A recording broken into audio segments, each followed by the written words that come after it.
7 mois après le terrible accident provoqué par Pierre Palmade, nous assistons à de nouveaux rebondissements.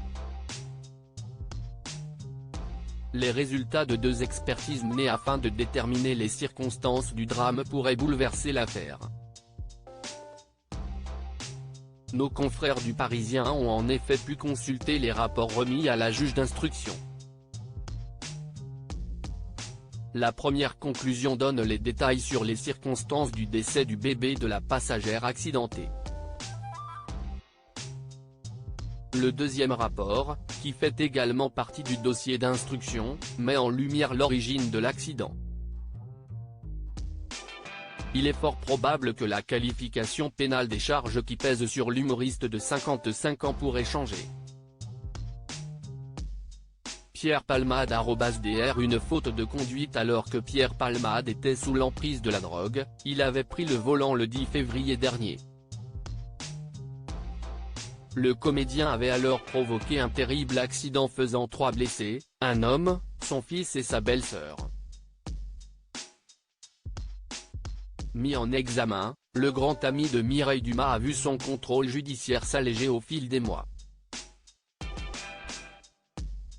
Paraît-il que son état de santé ne permettait d'ailleurs pas une détention provisoire. Remis en liberté sous contrôle judiciaire, le comédien se serait rendu en boîte de nuit.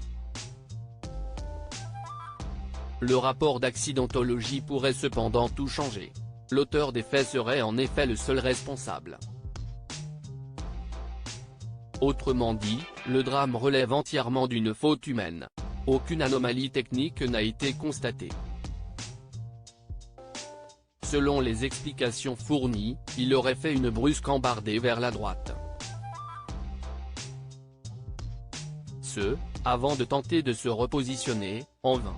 Pierre Palmade @dr Les charges contre Pierre Palmade pourraient être allégées. Malheureusement pour la famille des victimes, la juge d'instruction pourrait requalifier les faits de blessure involontaire au lieu d'homicide involontaire. La raison ?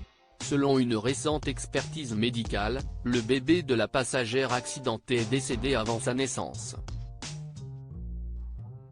Si les experts affirment que le bébé était viable à la naissance, ils ont également déclaré que son état de mort constituait ce fait dans les dernières minutes de grossesse. L'état clinique observé chez l'enfant immédiatement après son extraction du corps utérin maternel est clairement et indiscutablement celui d'un état de mort constitué, pas de réactivité motrice, pas de mouvement spontané réflexe de respiration.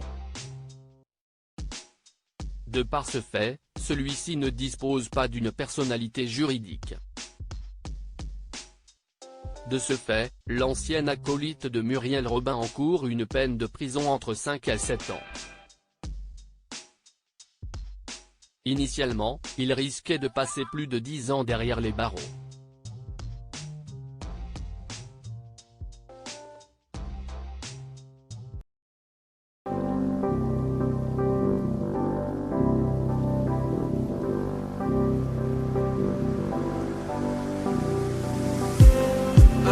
Just need